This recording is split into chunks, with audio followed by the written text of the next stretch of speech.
नमस्कार, आज हम लेकर आए हैं वो एक्सक्लूसिव रिपोर्ट जो देश के हर नागरिक को गर्व और आश्चर्य से भर देगी। भारत के इतिहास में आज का दिन दर्ज हो गया है क्योंकि देश का बेटा अंतरिक्ष वीर सुधांशु शुक्ला 450 दिन बाद पृथ्वी पर लौट आए हैं। लेकिन ये महज एक वापसी नहीं है, ये एक नए युग का दरवाज़ा है जहां भारत अब स्पेस में सिर्फ मेहमान नहीं, स्थायी नागरिक बनने की राह पर है। कौन है सुधांशु शुक्ला? लखनऊ से पढ़ाई, बेंगलोर से भविष्य और अंत में अंतरिक्ष से वापसी। सुधांशु शुक्ला 38 वर्षीय वैज्ञानिक, इसरो के टॉप सीक्रेट मिशन आकाशगाती 7 के कमांडर रहे। ये मिशन 2023 में लॉन्च हुआ था, जिसे दुनिया ने एक्सपेरिमेंटल ऑर्बिटल रिसर्च समझा। बट सच ये था कि भारत एक डीप स्पेस ह्यूमन सिमुलेशन चला रहा था। 450 दिन, पृथ्वी से 480 किमी ऊपर, सौर विकिरण, अंतरिक्ष भोजन और पृथ्वी से बिना संपर्क के जीवन। और आज 15 जुलाई 2025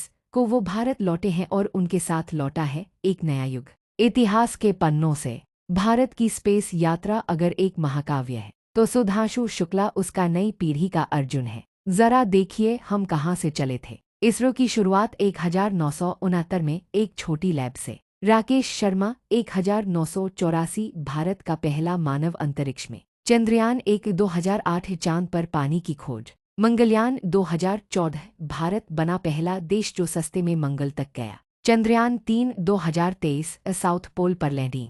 और अब 2025 में सुधांशु शुक्ला ने भारत को उस जगह पहुंचा दिया है जहां सिर्फ अमेरिका, रूस और चीन जैसे देश थे। क्या किया गया इस मिशन में? ये मिशन सिर्फ घूमने फिरने के लिए नहीं था, बल्कि इसमें कई ऐसे प्रयोग किए गए जो भारत के आने वाले मिशन की नींव रखेंगे। प्रयोग 1, माइक्रोग्राविटी में शरीर पर असर, भारतीय डीएनए पर स्पेस का प्रभाव। प्रयोग 2, स्पेस फार्मिंग, पहली बार बांस, हल्दी और तुलसी जैसी भारतीय फसलों को माइक्रोग्रेविटी में उगाया गया। प्रयोग 3, एआई सहायक यात्री बोट का परीक्षण जो आने वाले मिशनों में एस्ट्रोनॉट्स को पूरी तरह गाइड करेगा। भारत का भविष्य अंतरिक्ष में। अब बात करते हैं उस भविष्य की जो सिर्फ सपना नहीं रहा बल्कि इसरो की ब्लूप्रिंट में दर्ज हो चुका है। गगनयान 2027, पहला मानव मिशन जो पृथ्वी की कक्षा से बाहर जाकर चंद्रमा की ऑर्बिट में 1 वर्ष तक रहेगा। स्पेस टूरिज्म स्टेशन 2030,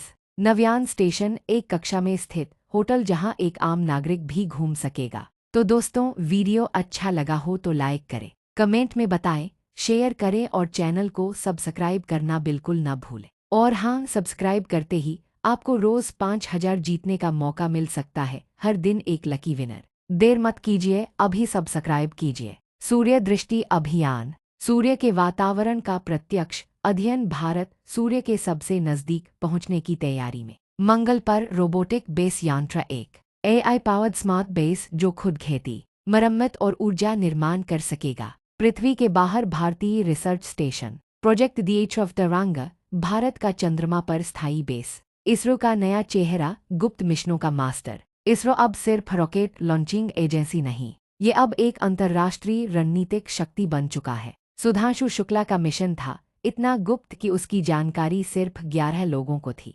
जिनमें प्रधानमंत्री, एनएसए और इसरो के चेयरमैन शामिल थे। दर्शकों के लिए चौंकाने वाली बातें। क्या आप जानते हैं सुधांशु शुक्ला ने अंतरिक्ष में रहते हुए एक एआई जनरेटेड भारतीय राष्ट्रगान रिकॉर्ड किया जो अब इसरो का नया सिग्नल एंथम बन चुका है। मिशन के दौरान स्पेस में एक गुप्त चीनी ड्रोन से उनका सामना हुआ, जिसे उन्होंने एआई ब्लॉकर से निष्क्रिय कर दिया। उनका space suit ISRO plus DRDO plus Tata advance materials का संयुक्त निर्माण था, बुलेट प्रूफ और रेडिएशन प्रूफ। आज सुधांशु शुक्ला की वापसी के साथ भारत ने सिर्फ जमीन पर एक कदम नहीं रखा, बल्कि अंतरिक्ष में अधिकार का झंडा गाड़ दिया है। ये सिर्फ एक मिशन की वापसी नहीं, ये उस विश्वास की पुष्टि है कि अंतरिक्ष अब भारत का है। तो क्या आप तैयार हैं उस भारत को देखने के लिए जो चंद्रमा पर खेत लगाएगा, मंगल पर बस्तियां बसाएगा और सूरज की लपटों को काबू में लाएगा? तो जुड़िए हमारे साथ, क्योंकि अगला मिशन पहले से ज्यादा बड़ा,